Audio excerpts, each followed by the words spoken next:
পশ্চিমবঙ্গের আমার সকল প্রিয় ভাই এবং বোনেরা, আপনাদের সকলকে আমার নমস্কার জানাই। গণতন্ত্রের প্রত্যেকটি উৎসব অত্যন্ত পবিত্র হয়ে থাকে। আমারও বাংলার এই উৎসবে অংশ নেওয়ার সুযোগ হয়েছে। বিগত কিছুদিন ধরে আমাকে আপনাদের সকলের সামনে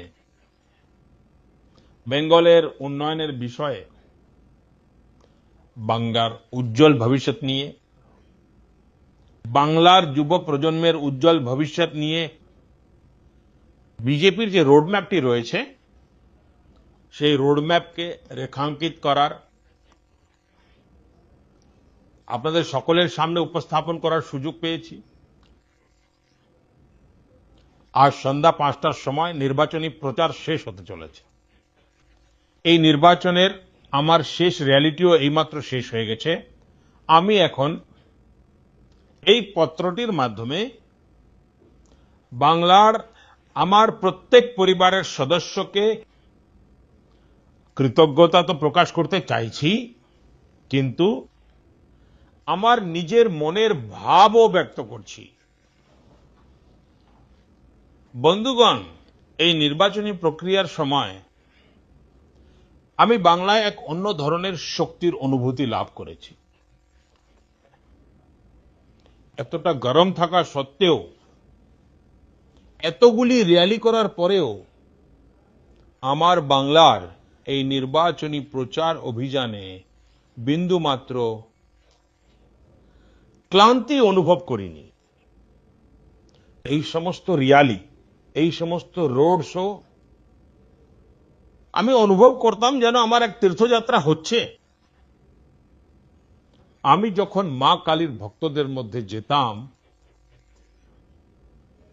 তখন সম্ভবত মা কালী নিজেও আমাকে ক্রমাগত নতুন শক্তিতে পরিপূর্ণ করে দিচ্ছিলেন।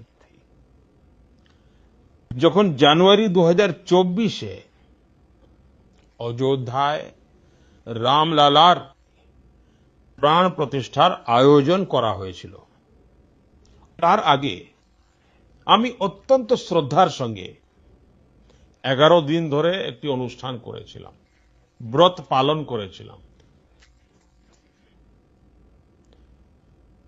আমার এমনটা অনুভব হয় যে সেই সময় প্রভু শ্রী রামচন্দ্র আমাকে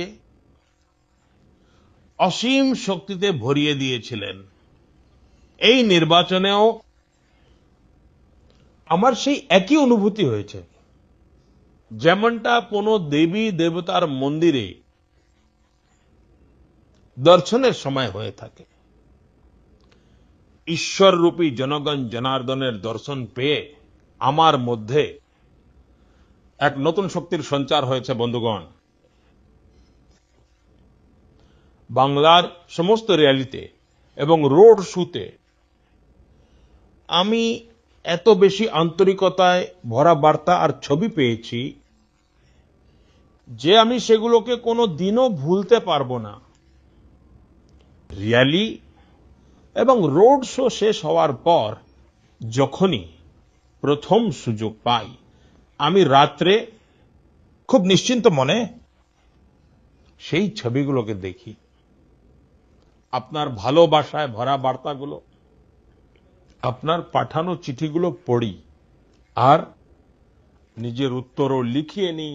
সে যুবক যুবতীরাই হোক, বোনেরা হোক বা মেয়েরা হোক, গুরুজনেরা হোক, প্রত্যেক বয়স গোষ্ঠীর বন্ধুগণ, আপনাদের মধ্যে স্নেহের যে ভাবটি প্রকাশ পায়,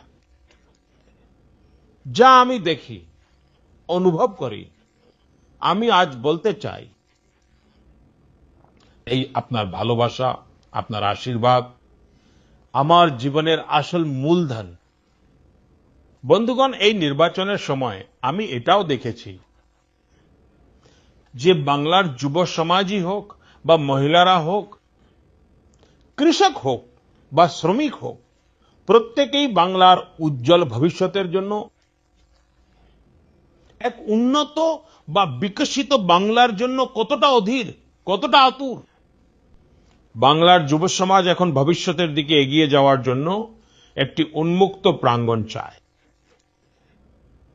আমাদের বেঙ্গলের কন্যারা তারা মুক্ত আকাশ চায় এবং তারা সুরক্ষা চায়। বাংলার প্রত্যেকটি নাগরিক, প্রত্যেকটি পরিবার একটি মাত্র সংকল্পের সাথে এগিয়ে চলেছে। আর সেই সংকল্পটি হলো এখন পরিবর্তন করেই ছাড়তে হবে। এই পরিবর্তন এখন বাংলার জনসাধারণের সংকল্প হয়ে উঠেছে। সাধারণ মানুষ এটাই বলছে। অনেক ভয় দেখিয়েছেন, অনেক হয়েছে। এখন আর ভয় নয়, এখন ভরসা চাই। এখন ভারতীয় জনতা পার্টিকে চাই বন্ধুগণ।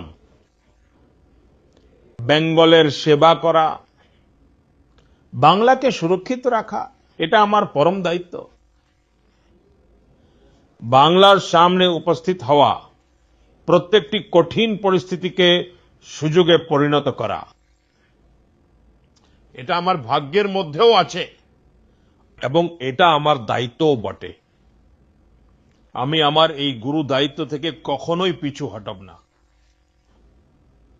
আমি আপনাদের ভরসা দিচ্ছি যে এই বাংলায় বিজেপির মুখ্যমন্ত্রীর শপথ গ্রহণ করার যে উৎসব, তা আমরা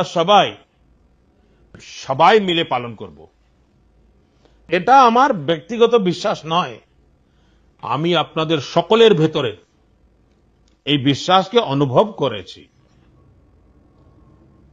আমার প্রিয় ভাই ও বোনেরা, প্রথম দফার যে ভোটদান হয়েছে তা ইতিহাস রচনা করেছে। এখন আপনাদের দায়িত্ব হলো যে আগামী 29শে এপ্রিল আপনারা বেশি থেকে বেশি সংখ্যায় ভোটদান করুন। গণতন্ত্রের এই পবিত্র মন্দিরে বিজয়ের পতাকা ওড়ানোর আপনাদের কাছে এক অসাধারণ সুযোগ এসে উপস্থিত হয়েছে। আমরা সকলে মিলে বাংলাকে উন্নত করে গড়ে তুলব। আর এটাই হলো মোদির গ্যারান্টি। ব্যাস, আজকের জন্য এটুকুই। আপনাদের একান্ত আপন সেবক নরেন্দ্র মোদি।